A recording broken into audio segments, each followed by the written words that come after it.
Michael Annett, let's talk about the driver change. Brian Scott, NASCAR makes you declare which series you are going to earn championship points in.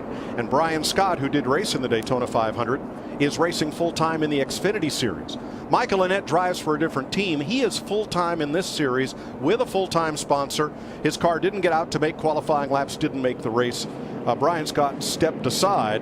And I'll tell you, it's been out there on YouTube for a while, but Brian Scott's wedding vows have made every talk show and news show this week as he professed his love for his new wife and her daughter, and everybody's been talking about it. Timothy Peters having a terrific run. He started 19th and is all the way up to 9th now on the racetrack. Just moments ago, his crew chief Shane Wilson joking with his driver on the radio saying, "You're making this look easy. Have you done this your whole life?" Jamie? These guys are kind of lined up filing by him. He'll lose quite a few spots. They've got Tony Stewart right there on the bottom in that 18 car, moving his way back to the front. You know, guys, I was talking to Tony Stewart yesterday. The 18 car that sat on the pole at Talladega, this is a different car. I'm sorry, this is the same car as Talladega. They sat on the pole earlier at Daytona with this car. He said, you know, this car drafted so good at Talladega, that's the reason they brought it here. Now, I asked him, I said, hey, at Talladega, you just got a slick car. Here, you need a downforce car. He said, yeah, but doggone, Rusty, this thing sucked up in the draft so good, we just had to bring it back. Jamie McMurray, the best he's been all night up to the 10th position. He was down there in the 20th, 24th spot for most of the night. But right now, guys, he's on the move. He, too, wants to get up there to his Roush Racing teammates and get some teamwork in these closing laps. Doc? Or the 8, I should say, the 15, right behind him. Mason Mingus in the white one.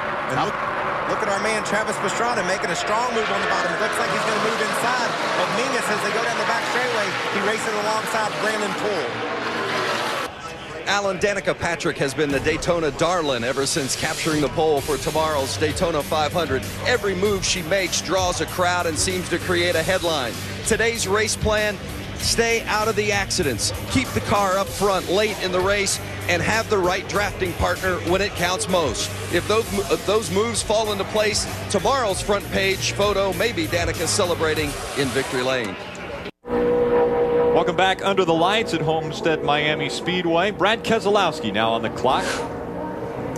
Brad just run a handful of races this year, but he qualified 7th in Kelly Sutton's truck at Memphis. That's his best career qualifying effort. Another ARCA family product. His brother Ron, I raced with Ron. I'm not sure if Benny did or not. He did, sure did. But this is a great racing family from the Midwest. And his father Bob was an ARCA champion. Bob, many-time ARCA champion. Ron actually his uncle. Ron's his uncle. That's right. Yep. Bob is his father. Yep. I'm surprised, but I'm happily surprised. Oh, no. Spinning and headed toward the inside wall. Johnny Sauter through the grass, smashed up nose, pounds the wall on the outside. We're back under caution. Oh, no, that's too bad. Regan Smith is filling in for Kurt Busch today in the 41 car. Smith was in the garage early this morning getting a final seat fitting and also getting the comforts of the cockpit to his liking. Smith has not practiced this car in the pack draft, but he told me just before climbing in today he feels no apprehension. Yes, the driver is different, but the team goal is the same: win the Daytona 500. Row 2, Jeff Burton and Austin Dillon. Yeah, let's see if we can talk to Austin Dillon.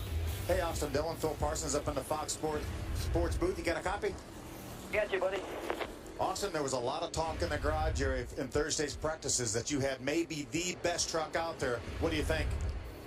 Good to hear. You know, we worked hard on this Ream Chevy, and the truck ran good at Pocono. I'm looking forward to taking it back to front, hopefully, and get another victory. So I think we've got a great team in the pit, and we'll go after tonight. It's going to be fun. No, it's in front of him. He had nothing to do with it. Joe Nemechek and Biffle get together. Let's listen to Joe Nemechek. I don't know how he got me there in the left rear. That was messed up because I thought I had them all cleared. Oh, you were clear. He just threw it in there. He being Greg Biffle. Yeah.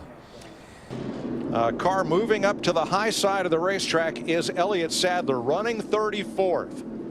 Gets up high in turn number 4 and into the wall. Remember, we said, you know, there's a small half groove out there, but don't jump the cushion. Looked like Elliott got into that loose stuff, and the car just would not stick. These guys battling in the pack for position. The 1 is Yaley, the 88 Keselowski, the 42 of Allmendinger. 88 car Keselowski, it's a big run off of turn 4. It's a big drag race down into turn 1. 3 wide, 4 wide, and that's not what you want to do. And he gets tagged in the right rear quarter panel. Allmendinger does, and Keselowski's like, where did this come from? I didn't even see that one coming. That was just one freak accident, and the one car got in the back of that, and that's what started the whole thing.